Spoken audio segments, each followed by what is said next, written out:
Yo, what's up guys? How you doing? It is Lasty here. Welcome to a new episode of The Road to Glory, episode number 3, I believe it is. Sorry for the delay of a couple of days in this series. I'm going to try and keep it so that it's every other day at least, and then on the weekends, we're going to go double uploads, so definitely one Saturday, definitely one Sunday, and I think that's how the schedule will work. So 2 or 3 during the week, and then definitely doubles at the weekend. We start today's episode off after a request or a tip in the comments section from the last episode of going and picking up all of the kits that I could from the catalogue, as even though these don't sell in Ultimate Team, they are Ultimate Team items.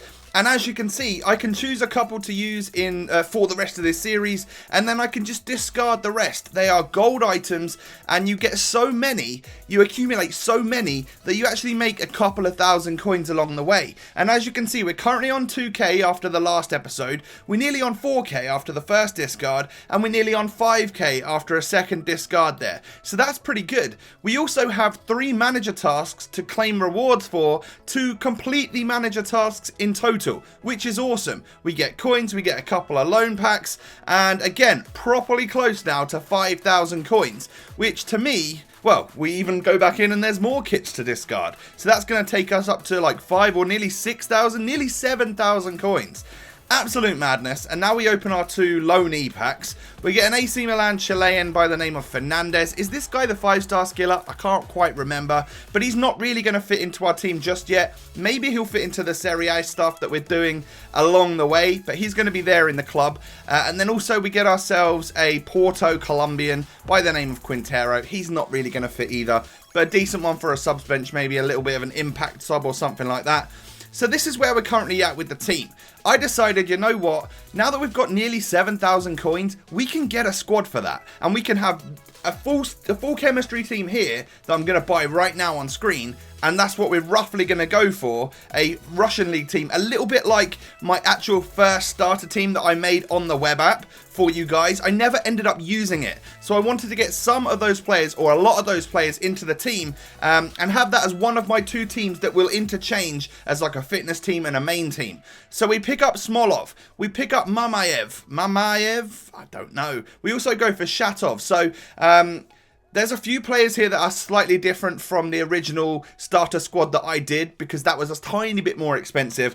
And we're seriously working on a budget right now. 6.7k to buy an entire starting 11 with some rare gold items is going to be tough, obviously, to do. But luckily, we do manage to pretty much get everyone we want. I switched out a couple of different players for other options because either I saw a better option when actually looking for who I was going to buy, or the players I originally wanted were oh so slightly too expensive. So this is the route that I'm going to be going down.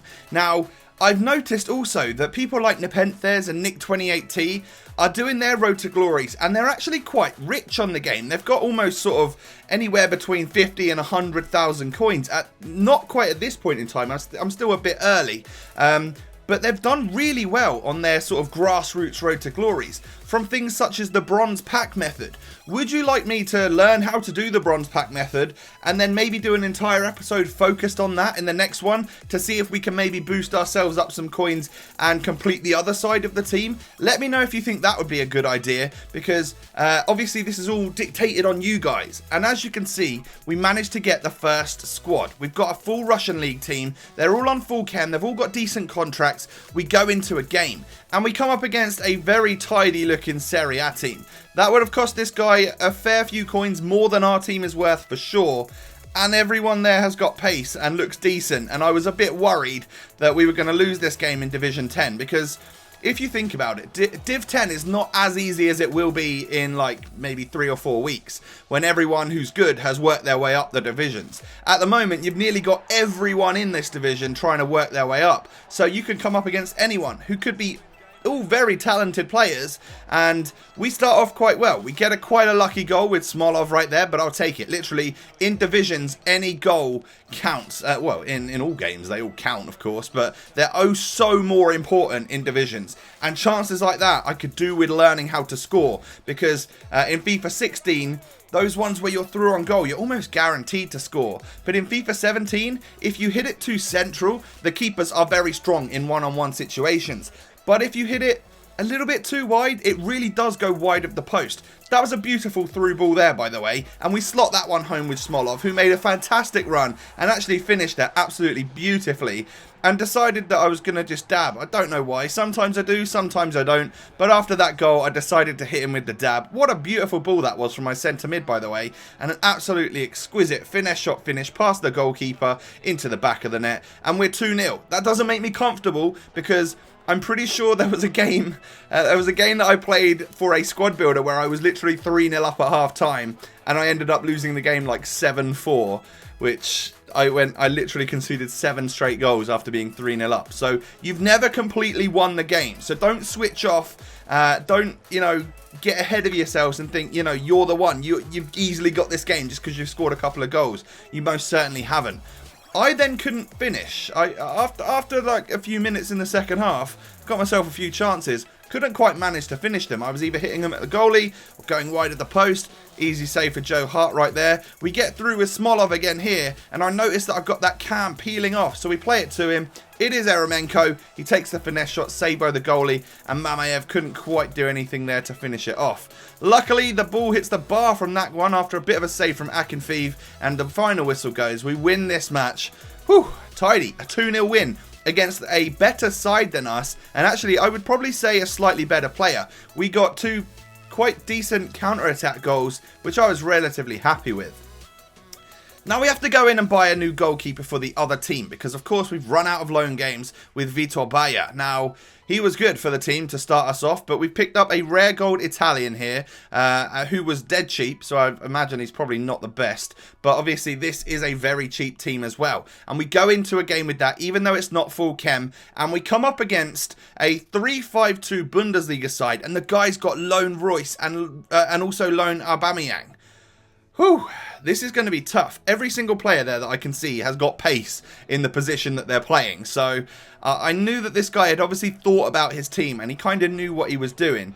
And he was a relatively solid player. There was a little bit of lag going on in this game. Well, as you can see here, there was a little bit of lag. So it wasn't the most comfortable. I normally go completely to pot when the lag starts happening. I only have to play in perfect conditions, which is obviously detrimental to myself. Some people can play quite well in lag, but we pick the ball up luckily here and take that first time shot with Andre Gray, and it goes into the back of the net, and we do go 1-0 up in before 20 minutes is on the clock, which is obviously a nice time to score, because it almost puts a bit of pressure on your opponent, thinking, oh Christ, he's already scored, we're hardly into this game and he's already beating me. So after this point I actually did feel quite comfortable, but I try not to rest on my laurels, because I've lost so many games before after getting over like, I don't know, just over comfortable and stuff in games. We get down the wing here with Andre Gray, and as you can see, this guy is so rapid. I think I made the right choice in loaning him for so many games as opposed to getting someone like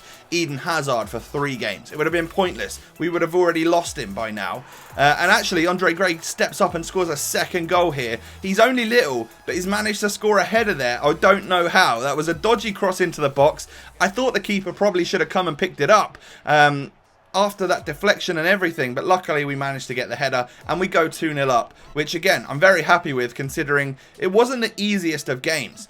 Dele Alli then scores an absolute worldie just before half time, and that one was a great goal. That's probably the nicest goal we've scored so far in the series, and I hit him with the Dele Alli dab as well, but a really nice shot. It just sat up completely perfectly for him there, and he fires that one into the back of the net. So, in this game so far, it's the 2 loanee players that we've got playing in attacking roles that have got the goals. And as you can see at half-time, we're doing a good job against this player. He came out in the second half a completely different guy. Like, he was really, really pressuring me. He does manage to get quite an early goal in the second half. I thought my keeper should have held that, but he kind of let it slip, and then the deflection sort of rolled straight into the path of the guy who took the shot. He stuck it in the back of the net. No big deal, but we are now down to a 2-goal advantage as opposed to a 3. And he's pressing me here with Aubameyang. So I got a bit nervous. I got a bit twitchy. but you have to try and calm yourself. Just try and play the ball around. Hold possession, and your opponent's going to be able to do nothing about it. So that's obviously the route I tried to go down. I did take the shots when I got into decent positions, but it was more about trying to just hold the ball, don't do anything stupid, and annoy him, which I think I ended up doing there because he gets that 90th minute red card for a guy called Sulu. And as you'll see from the resulting run, we get into the box with our little legend from Italy and win ourselves a penalty, which is good. We can score another goal here. Gabby steps up because he's got the best pen stats in my team, and he manages to score a goal. So all 4 goals in this particular game were scored by lone players, which just goes to show you, get them into your club if you can. They might do you absolute wonders. They can help, trust me. We win the match, 4 goals to 1. And that right there, my friends, is going to tie up Division 10, I believe. We've already got ourselves promoted by winning the last game, but this one has won us the title, and of course, with that comes, I think, 2,000 coins? Yeah, so we started the episode after selling the kits with like nearly 7k. We then managed to buy an entire team and buy a goalkeeper, and obviously we've got the 1,000 coin bonuses coming in for us, which may now be over because we played 5 games with it. And we've also got 2 teams on the go. I think we've got nearly 5,000 coins once again. So let me know if you think I should do an entire episode based around literally the bronze pack method, doing some trading whilst the MLS squad building challenge and the Liga NOS ones are active, because obviously they make serious coinage if you get any players from those leagues right now, because everyone's trying to get the special Jonas, the special Giovinco, and it's a very costly thing to do. So it could be a good idea. It could earn us a whole bunch of coins. Let me know. Also, if you have any tips in the comment section right now, it would be amazing if you could let me know about the bronze pack method so that I can go away, learn a little bit about it, know which items I need to try and sell, which ones I keep in the club, all of that type of stuff. I'm not a trader. And that'd be awesome. It'd be really helpful from you guys. Smash a like on the video if you've enjoyed so far, and don't forget to subscribe to my channel if you are new. Have a great day. Thank you so much for watching, and I'll catch you next time, guys. Peace.